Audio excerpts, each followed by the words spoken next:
Those who are devoid of hands are prey for those who have hands. Those devoid of legs are prey for the four-legged. The weak are the subsistence of the strong. And the general rule holds that one living being is food for another. Please repeat. Those who are devoid of hands, are prey for those, who have hands. Those devoid of legs, are prey, for the four-legged. The weak, are the subsistence of the strong. And the general rule holds that one living being is food for another. Purport. A systematic law of subsistence in the struggle for existence is there by the Supreme Will, and there is no escape for anyone by any amount of planning. The living beings who have come to the material world against the will of the Supreme Being are under the control of a supreme power called Maya Shakti, the deputed agent of the Lord. And this Daivi Maya is meant to pinch the conditioned souls by threefold miseries, one of which is explained here in this verse. The weak are the subsistence of the strong. No one is strong enough to protect himself from the onslaught of a stronger. And by the will of the Lord, there are systematic categories of the weak, the stronger, and the strongest. There is nothing to be lamented if a tiger eats a weaker animal, including a man, because that is the law of the Supreme Lord. But although the law states that a human being must subsist on another living being, there is the law of good sense also. For the human being is meant to obey the laws of the scriptures. This is impossible for other animals. The human being is meant for self-realization, and for that purpose, he is not to eat anything which is not first offered to the Lord. The Lord accepts from his devotee all kinds of food preparations made of vegetables, fruits, leaves, and grains. Fruits, leaves, and milk in different varieties can be offered to the Lord, and after the Lord accepts the foodstuff, the devotee can partake of the prasad, by which all suffering in the struggle for existence will be gradually mitigated. This is confirmed in the Bhagavad Gita 9:26. Even those who are accustomed to eat animals can offer foodstuff, not to the Lord directly, but to an agent of the Lord. Think Kali. Under certain conditions of religious rites, injunctions of the scriptures are meant not to encourage the eaters of animals, but to restrict them by regulated principles. The living being is the source of subsistence for other stronger living beings. No one should be very anxious for his subsistence in any circumstances, because there are living beings everywhere, and no living being starves for want of food at any place. Maharaj Yudhishthira is advised by Narada not to worry about his uncles suffering for want of food, for they could live on vegetables available in the jungles as prasad of the Supreme Lord, and thus realize the path of salvation. Exploitation of the weaker living being by the stronger is the natural law of existence. There is always an attempt to devour the weak in different kingdoms of living beings. There is no possibility of checking this tendency by any artificial means under material conditions. It can be checked only by awakening the spiritual sense of the human being by practice of spiritual regulations. The spiritual regulative principles, however, do not allow a man to slaughter weaker animals on one side and teach others peaceful coexistence on the other. If man does not allow the animals peaceful coexistence, how can he expect peaceful existence in human society? The blind leaders must therefore understand the Supreme Being and then try to implement the Kingdom of God. The Kingdom of God, or Ram Raja, is impossible without the awakening of God consciousness in the mass mind of the people of the world. Om Ajnana Timirandasya Jnananjana Shalakaya Chakshun Militam Yena Tasmai Shri Gurave Namaha. So, if we read back to the last verse, Yudhishthira is feeling himself to be the protector of his now aged uncle Dhritarashtra. And now that Dhritarashtra has disappeared to the Himalayas, he's feeling like, who will protect him? So Narada Muni, always arriving at the perfect time, gives him suitable instructions and says, it's actually the Supreme Lord who maintains and protects another being. And he gives the analogy that somebody caught in the jaws of the serpent cannot protect another person. If you're there and some big anaconda snake is gobbling you up, you cannot, while being consumed in the jaws of a serpent, then protect another person, right? You're in no position to offer any protection. So he gives this analogy, Narada Muni, that this gross material body, made of 5 elements, is already under the control of eternal time, kala, which is often compared to a snake which devours everything. It's already under the control of eternal time, kala, action, karma, and the modes of nature, guna. How then can it, being already in the jaws of the serpent, protect others? So how can this body, which is in the jaws of kala, karma, and guna, how can it then protect another person or another body, right? So, and then he gives this general principle that basically we're in a dog-eat-dog world. One living entity is food for another. Prabhupada describes the diet of a devotee here. We choose to be vegetarian because Krishna says pastram pushpam palam toyam.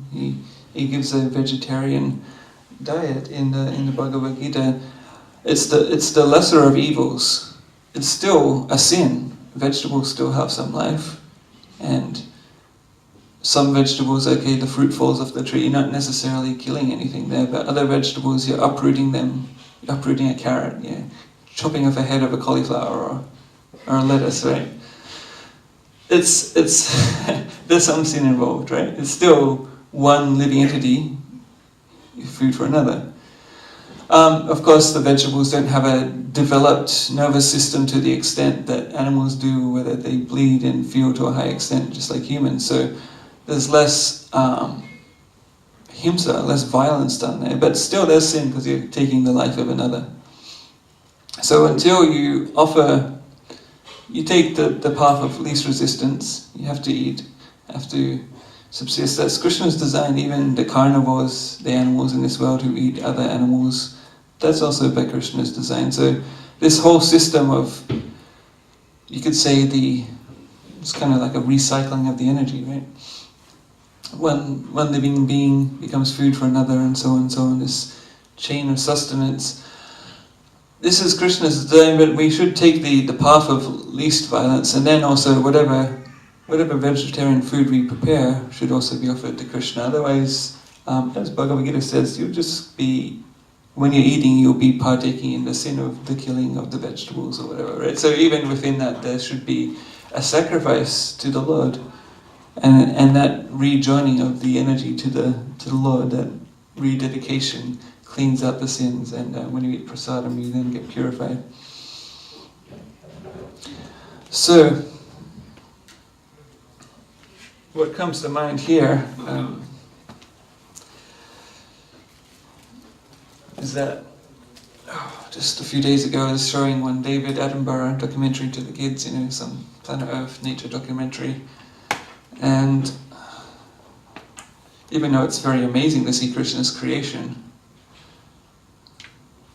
but it's also very scary to see, man, if somehow I just slipped away out of human form of life and got stuck in the animal form of life and gradually moving from one species to another, it's pretty hellish. Like, you're just totally a slave to the impulses and not a moment for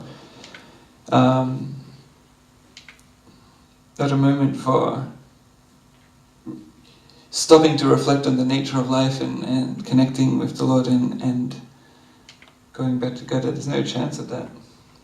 This is not turning on.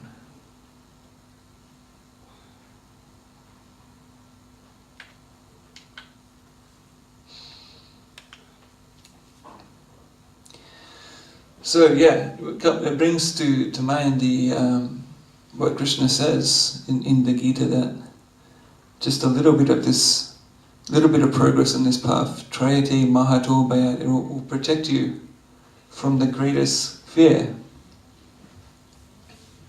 Not sure why my computer is not turning on here.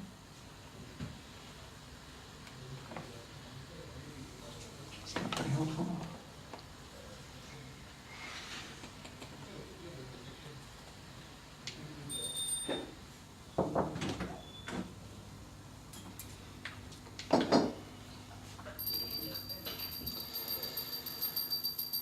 Yeah, so last night Tridayananda Maharaj was talking about how a devotee continues on from his previous progress. Actually, could I just get a Bhagavad Gita from here? I don't think that's cooperating.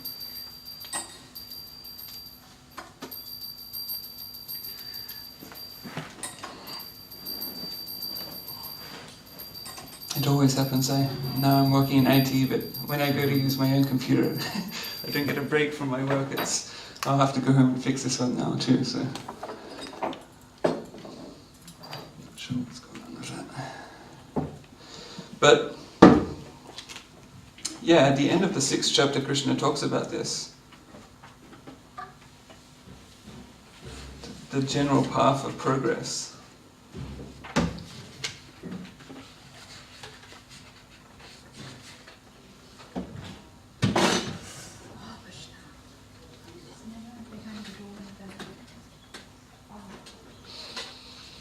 Yeah, so Krishna says, either you go for some time and enjoy many years of enjoyment on the planets of the pious living entities, or you take birth into a family of righteous people, or into a family of rich aristocracy. Suchinam Srimatam Gehe. So either in the house of righteous people like brahmanas or devotees, or in the house of opulent people.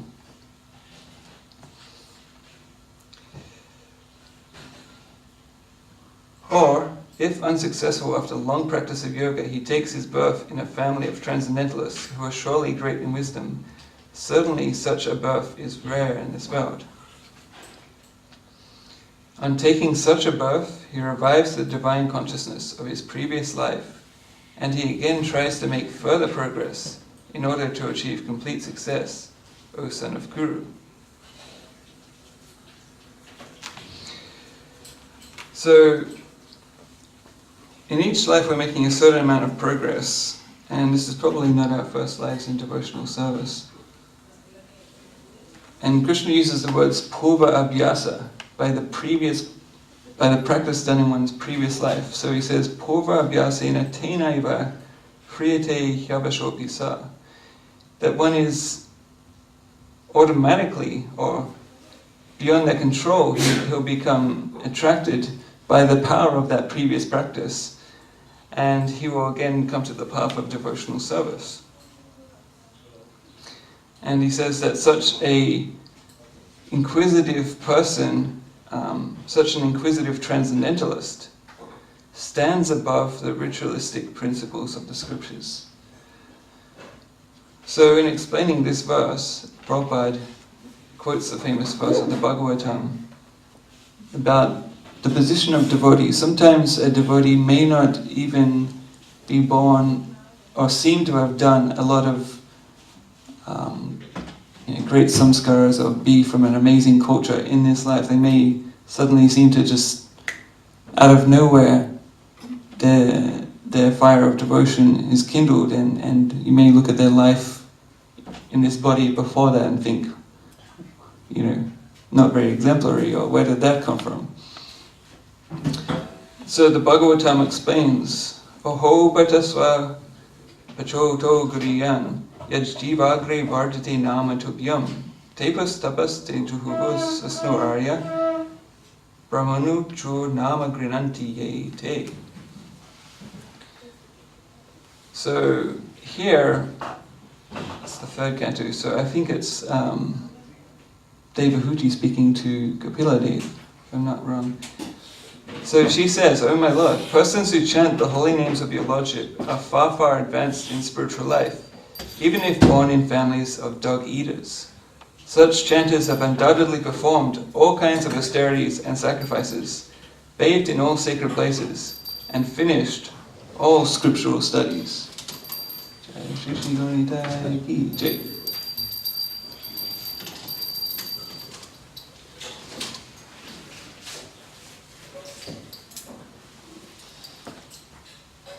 And John Prabhu, is that an active instruction here? So this verse, Aho Bhata, oh, just see how amazing it is.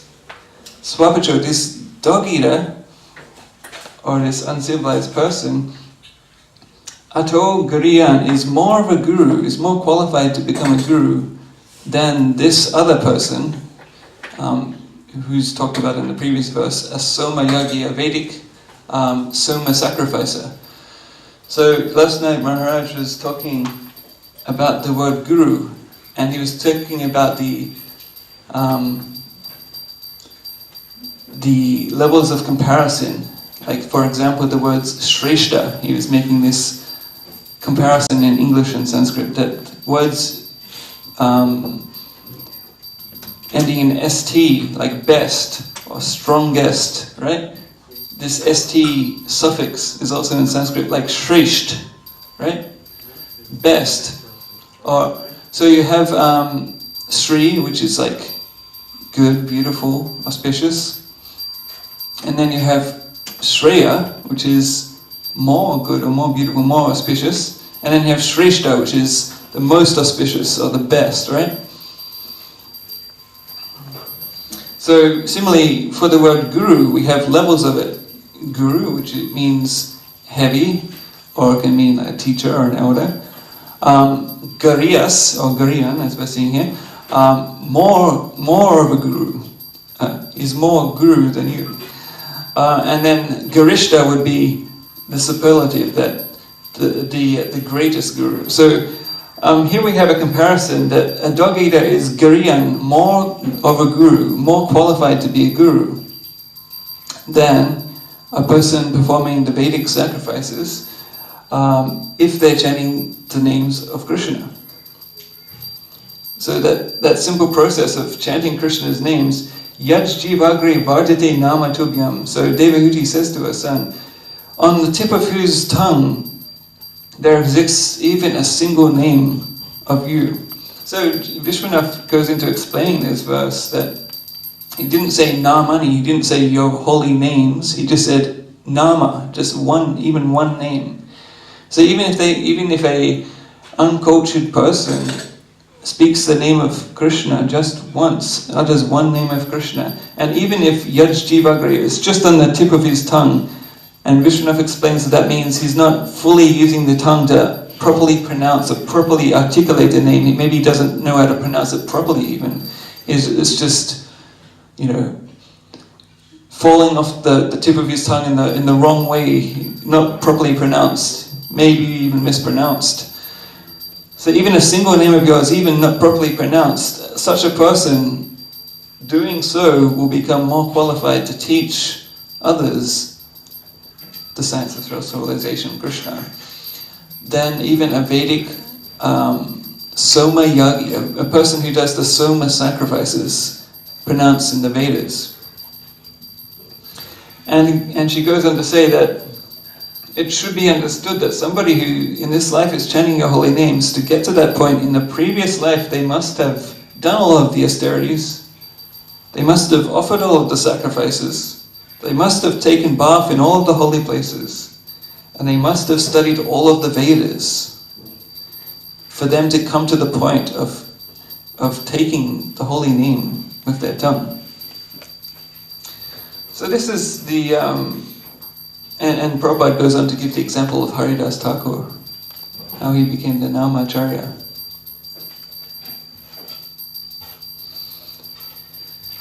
So even though he was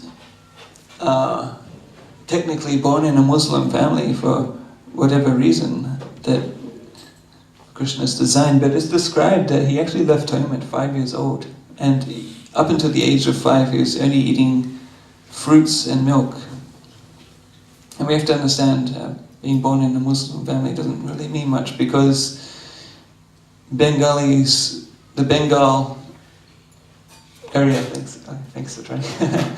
The Bengal area was invaded by Muslims, so people who were for a long time Vaishnavas, their families got converted and so on and so on. They didn't necessarily, a lot of them were not eating meat and so on, or weren't hardcore Muslims. They were just forcefully converted by the invaders.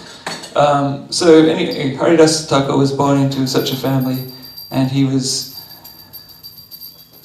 drinking milk and eating fruits until the age of 5, and then he left home, actually, it's described. And he went, and he spent a lot of time associating at the house of Advaitacharya. So they were a dynamic pair. Later, Haridas Thakur used to preach with Lord Nityananda, and he would sometimes be terrified at the chances that Lord Nityananda took in his efforts to follow Lord Chaitanya's instructions, such as Jagai and Madhai. So Lord Nityananda, he wasn't shy, even though they were the most degraded and feared people of the time, of that town. And even though Haridas Thakur himself was saying this is not a good idea, still Lord Nityananda went ahead, and we know that they became delivered by the mercy of Nitai. So let's see if this is started again.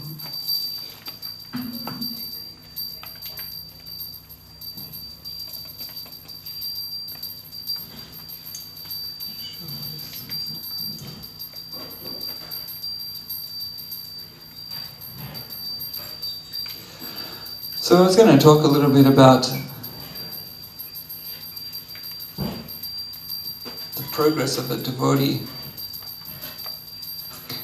because in the Nectar of Instruction there's a verse that says Tishtan Vraje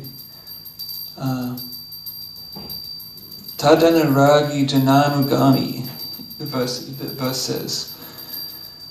So it describes the essence of all advice.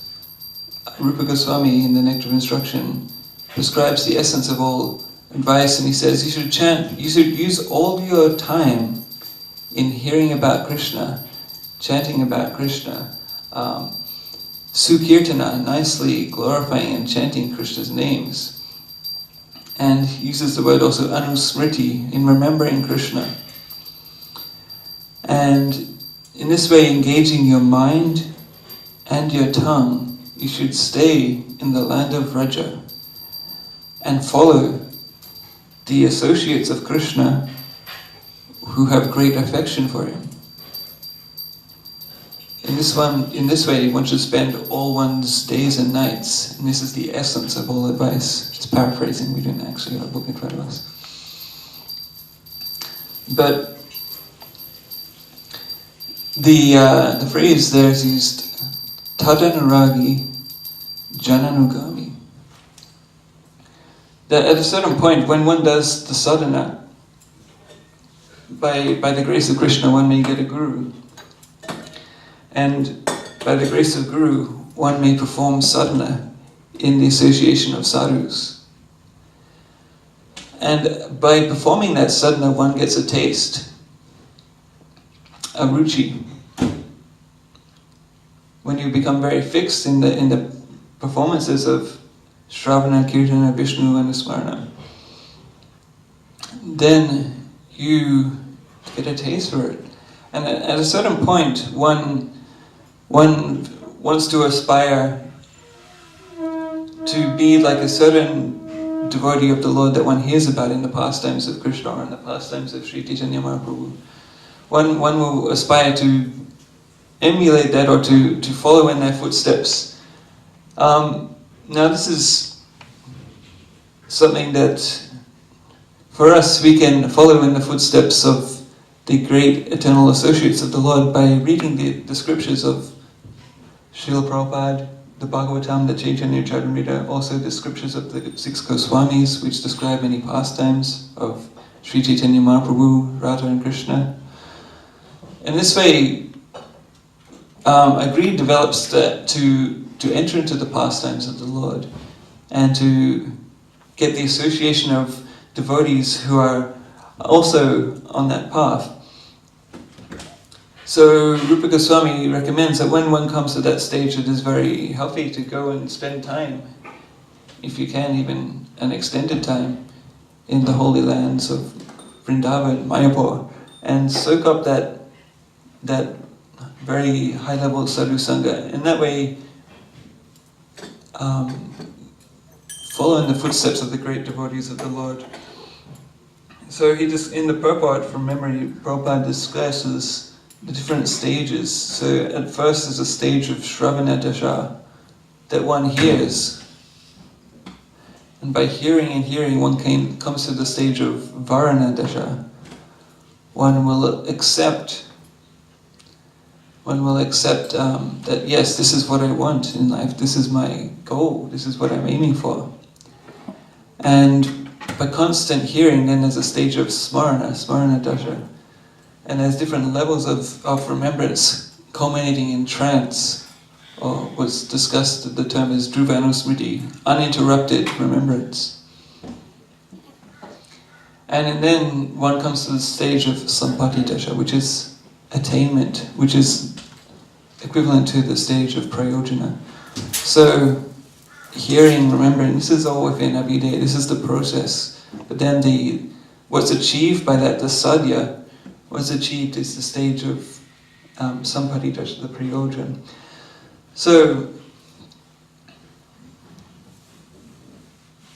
hearing, for example, Chaitanya Charitamrita, Chaitanya Bhagavat, I can say personally, for example, that I don't think I'm very qualified to just try and aspire directly to even hope to enter directly in the pastimes of Radha and Krishna. But when the Lord comes, for example, as Sri Chaitanya Mahaprabhu, accompanied by Lord Nityananda and all of his great associates, for example, the Goswamis, they are actually those eternal servants of the gopis. We see Gopi Bhartu Padakamaya, or Das Das Anudasa. One should aspire to become the servant of the servant of the servant of the master of the gopis. So Krishna is the master of the gopis, and the gopis are his servants.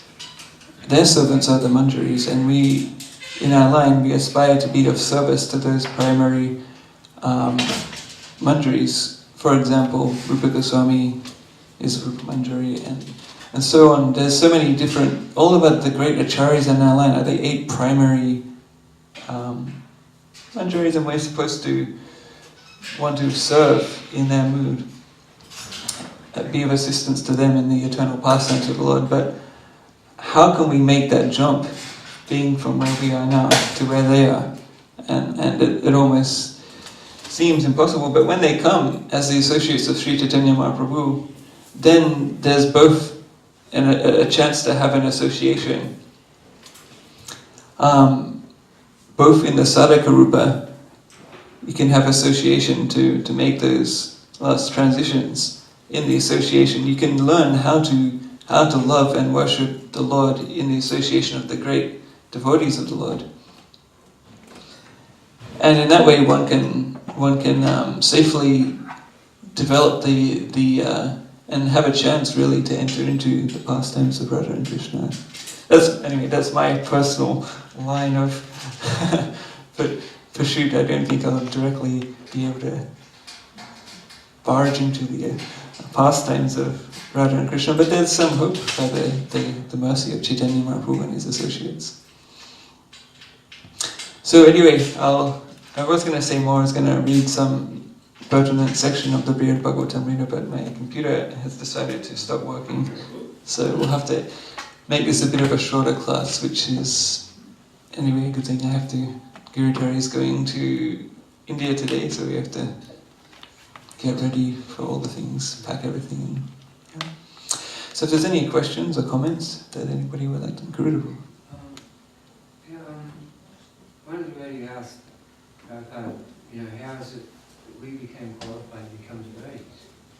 Someone was telling us in the Mayapur Bhakti Sastra Mahaprabhu Institute, and apparently Prabhupada said, that I've created your good fortune. Mm-hmm. So, no, and I think I was talking something about, I was trying to understand that, you know, and then I was talking, I think there's some verse in the Nectar of Devotion, isn't it? This is the mercy of the pure devotee, the mercy of the Lord follows the mercy of the pure devotee, or something. I'm just wondering what he meant by that. You know, Prabhupada created our good fortune. I mean, that even though we didn't have any past pious prayer, by Prabhupada's mercy. Yeah, yeah. What? So this is discussed in a lot of detail in Madhurya Karambini, that what is the source of bhakti, how does it arise, right? Generally there is some sakriti there, but a bit more than that, Vishwanath puts forward the association of devotees as the cause of the arisal of devotion. So like Prabhupada's coming into contact with somebody, like I created your opportunity or your piousness to be able to take to the path. So yeah, and that's standard with other scriptures that, you know, Brahmiti, Ona Bhagavanaji, right? After wandering the universe for so many lives, a jiva, when he becomes fortunate, may get the association of a guru, and that guru may just be their Bharma Pradashika guru, right? Like a sadhu who connects them to Krishna. So yeah, really the distribution point of Krishna in this world, or even the reignition point, even if you have past credits, we were talking about Purva Abhyasa, those are not going to become ignited by themselves. They're going to become ignited. You know, a dry grass will catch on fire when it comes close to a fire. It can't spontaneously combust, right? It needs a source of fire to spark it. It may be ripe and ready.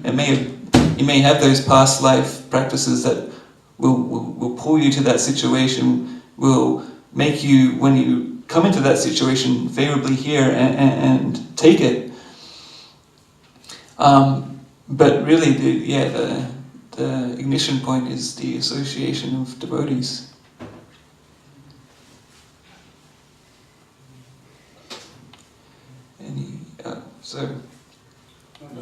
Yeah. It's, you know, you're talking about pastimes of Radha and Krishna. Isn't that, I mean, they say it's not, didn't Prabhupada say it's not for a public forum to discuss these things? But Yeah. Absolutely not. Is it encouraged that devotees read about those pastimes? Absolutely. A certain qualification for... Yeah, the time and place and the sangha has to be suitable for sure. Sometimes devotees totally shy away from it, and that's the biggest mistake that you can make as a devotee, right? Is how are we going to develop attraction and affection and love for Krishna? You always talk about, you know, when we chant the holy name offences in the morning, you know, the ultimate goal of life, which is love for Krishna, right? How is that ever going to be achieved if you don't hear about Krishna? So all of the, like the Bhagavatam starts by saying, Dashamasya Vishuddhyartam Navanamiha Lakshanam. All of the other 9 topics of the Bhagavatam are discussed only for the sake of shedding light or helping us to understand the 10th topic, which is the Lord, right? So the Lord in His pastimes. But yeah, it's not obviously for an outside public crowd. They won't understand the intimate pastimes of Radha and Krishna. No way. That understanding has to be cultivated through hearing and chanting and association. Sometimes internally, if the audience is Madhyamadhikaris, they can hear in a gathering of devotees, and it's very nourishing then.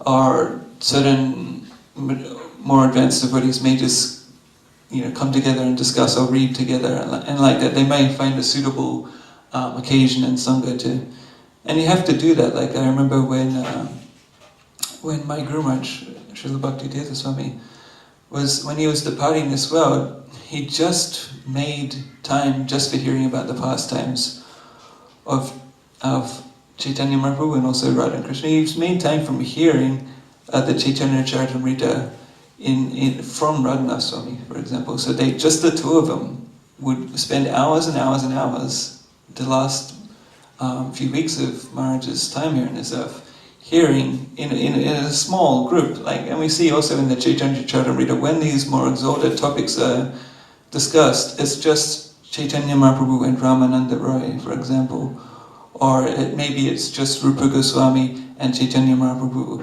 It's more of a it's more intimacy. There has to be a certain trust between the people discussing, and there has to be a certain level of adhikar and so on. So there is another lecture by Bhaktisiddhanta Saraswati Thakur actually. He actually went to Radhakund in the Kartik month, and he was taking his disciples and followers of the Gaudiya Math to Vrindavan Parikram in Kartik, as you do, right? So he was leading his group of disciples around, and they were staying in the Govardhan area, and they were visiting, day tripping to Radhakund. And while at Radhakund, Srila Bhaktisiddhanta Saraswati Thakur gave a lecture for a few days on the Ishopanishad. The Ishopanishad in Radhakund, and all of the local Babas they're already critical, and so then upon hearing this they became more critical, right? But on the last day of that lecture, he said something very profound, which was that don't make the mistake, and again this is what Maharaj was talking about last night, don't make the mistake of thinking that anartha nivritti is the prayojana. Don't make the mistake of thinking that the goal of Krishna consciousness is just to be free from lust or greed and get rid of all the anarthas, whatever anarthas there may be. So that's not the goal. He said that the actual goal is artha pravritti. It's not just distancing or refraining from the bad things. It's absorbing oneself into the good things. Artha pravritti. He said that this is the goal of Krishna consciousness. And he says, he said to his disciples, those of you who have been chanting the holy names for 15 or 20 years or more, you should be knowing all these things. And he even went on to go and talk in a seed form about meditating on Krishna's pastimes as they unfold throughout the 8 periods of the day, which was a suitable topic at the time for them being in Radhakund. So he said, those of you who have been chanting for 15 or 20 years, you should know these things. Actually, he said in that lecture, that the Ashtakaliya Leela, the meditation on Krishna's 8-fold pastimes, it is our business, but we have to purify ourselves to come to that business.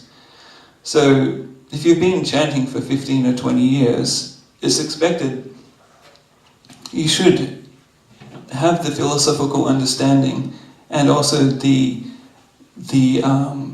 affection and favorable attitude that when you then hear the pastimes of Radha and Krishna or Sri Chaitanya Mahaprabhu, then that will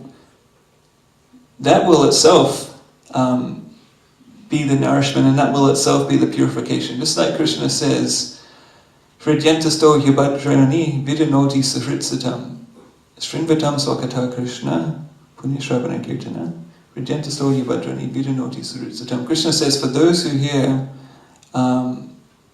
my pastimes, I being situated in the hearts, I clean all the abhadras, I clean all the anarthas, I clean all the inauspicious things out of the heart. It's a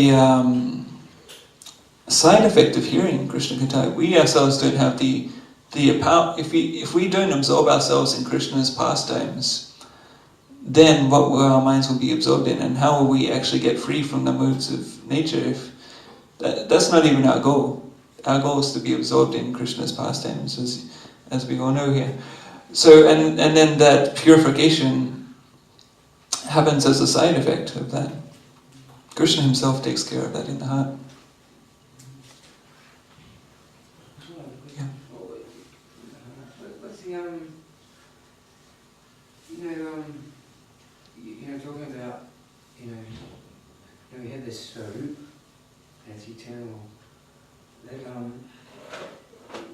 so when we get to the point of you know, you say following the footsteps of the Lord's eternal associates. Is it we become attracted to some particular relationship with Krishna? It's like you might be attracted to the mood of the cowherd boys. Mm-hmm. So you just you kind of meditate on. Is it you just perform your devotional service and then you just meditate on that mood? Is it? Yeah. So once you've attuned to the mood that you feel is the way that you want to reciprocate with the Lord, then in this world we can hear about the pastimes that are in line with that mood, and the devotees in a similar mood. So, for example, if somebody is a follower of the cowherd boys, then there's so many pastimes, and you may hear about Sridham and Sudam and various different associates of the Lord. And yeah, likewise, if you're in the Madhurya Rasa, the Vatsalya Rasa, hear about them and find a devotee in this world who is advanced in that same mood towards the Lord, and seek out their association as well. And then, yeah, of course, with Sarupa it's quite highly advanced, but the idea is that usually the Guru reveals that.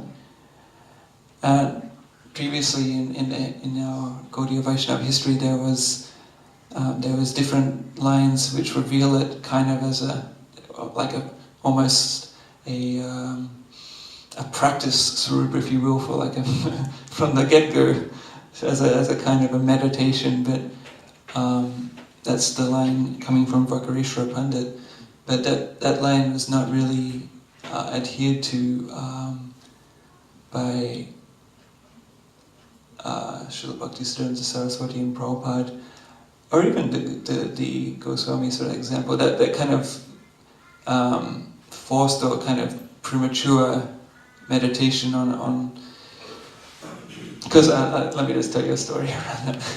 When I was staying in Vrindavan, because for example, some of the Babas in Radhakund practice that method, where as soon as you get initiation from them, you're given a name and a form and what your dress looks like and what your service is and so on and so on. But there's a whole book that they have, like just a bunch of prototype Sarupas or like. And so it so happened that two of these people who had taken this initiation from one of the Babas who was doing such, that after some time they fell away from the practice, and just as a fun they were discussing their spiritual identities, and I say in quotes, right? And they found out that they had the same name and the same form and the same dress, and how can we be the same person? So this kind of artificial practice of just giving out what I'd call like a practice Sarupa just for the Ekadasa, right? Ekadasa Bhav, they call it, right? The 11 features, like a name and a dress and a service and who you're serving and under and all that, right? It can be a favorable meditation, but it's not actually the ultimate realization, because that stuff is revealed either from the Guru or from an eternal associate of the Lord in the highest stages of Bhava and Prema. So you can't just jump straight to it. But yes. I was going to say, have you ever heard, like I've heard this, that if you are attracted to something, then that could be, it could be an indication that you have that. Yeah, have you yeah. heard that? Oh yeah, for sure. I mean, as you develop, that will become, at least the inclination towards a certain rasa will unfold earlier, before all the other information or realization unfolds. Yeah. No, you see that in some devotees, that some people have this, like they want Krishna to just be a baby. Yeah, right. They don't love him like that, or as a friend. I suppose, I don't know, just. I mean, like Narottam Das Thakur, it was revealed to him, right? He's eternal. Yeah, you see the pastimes of like Narottam Das Thakur and Srinivasacharya. Like for example, Srinivasacharya, he went into samadhi and he was just meditating on the pastimes of Radha and Krishna in the Holi festival. And he was meditating there, everyone was splashing colours with pitchkaris and throwing all these, buckets of, coloured flower petals and pollen and he was serving his spiritual master, who was a manjari, in that meditation. And then when he came out of his meditation, all of his clothes was coloured in Holi, and all of the devotees witnessed that. Or Narottam Das Thakur, with the famous example of him burning his hands, right? As he was cooking, making a milk sweet or boiling some milk, and then he touched it to test the temperature and it was burning hot, and then when he woke up, when he came out of his meditation, then his physical hand was burnt as well. So yeah, this is a very high state of, these acharyas, they're in full on the highest state of that smarana dasha. We're talking about the uninterrupted remembrance of the pastimes, to the point that even while their bodies are parked in this world, they're taking part in the eternal pastimes from the platform of meditation. So yeah, that's quite a stage to reach. Two points. Firstly, about the Krishna's pastimes, the overriding principle is that we talk about Krishna's activities, all other activities except the romantic liaisons with gopis and whatnot, and Radharani. We don't, but the rest of them, we can talk about it in general, like to everybody. Yes. And also it's very, very attractive and interesting to little children and whatnot, like the stories, pastimes of Krishna and whatnot. Yeah, for sure. And then the second thing is, there is in the everyday meaning of the word, like our past life, there's some confusion. They also refer to our present, like body, human body. Like I had a life of a child, then a student, and then in my wake, a person has, in his past life, he was a carpenter, then he did some studies and whatnot, got academic qualification. So, is that relevant? Like, yes, that's been my past life, which I have discarded, and now with the association of devotees, I have a different life, or started a fresh life. If you could comment on that. What do you want me to talk about?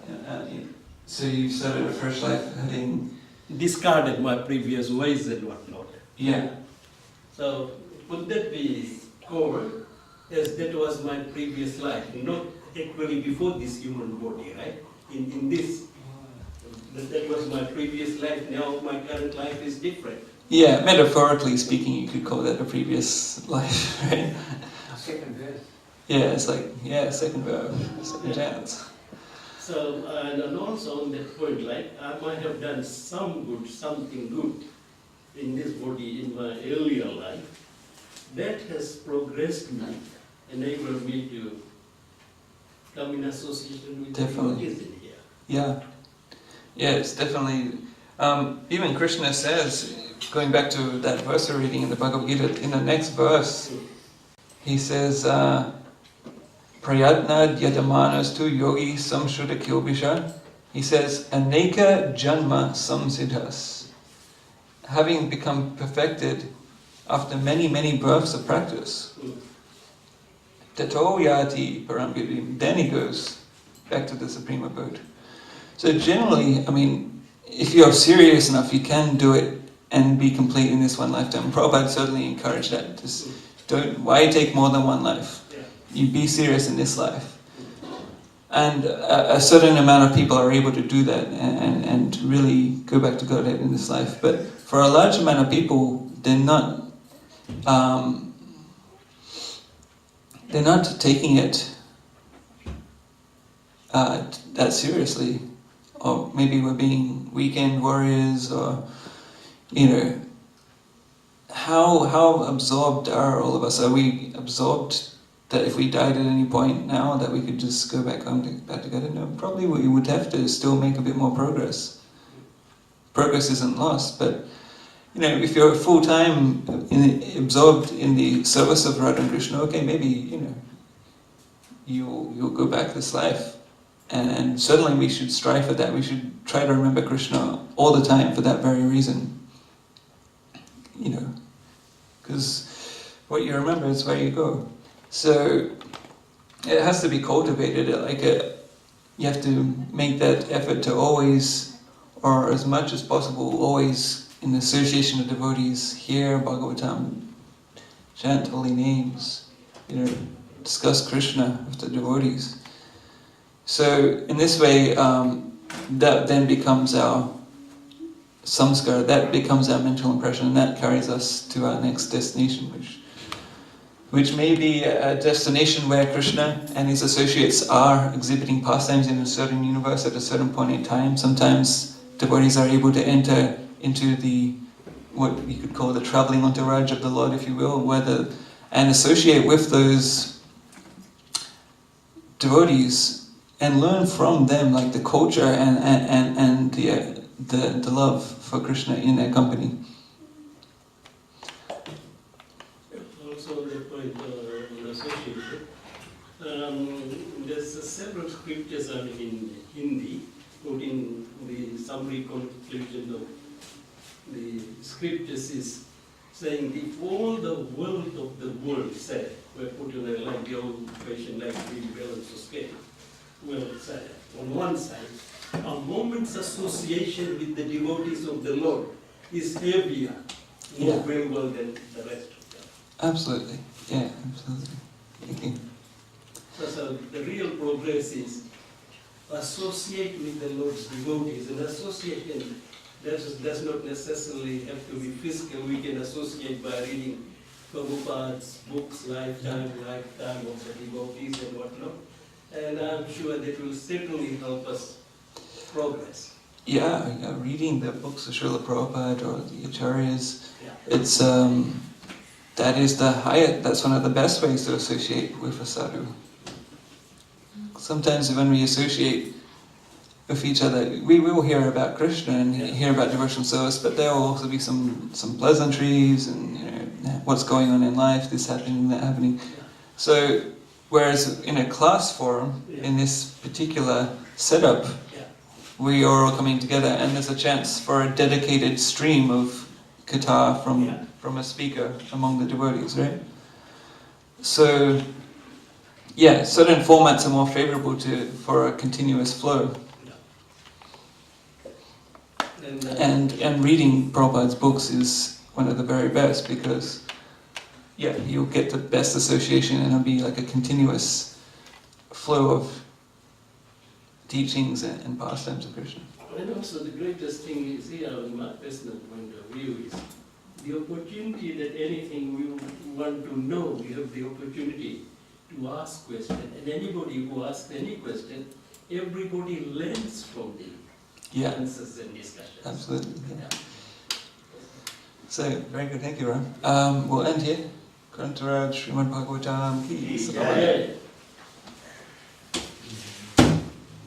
Matsya Avatar ki Jai. Jai.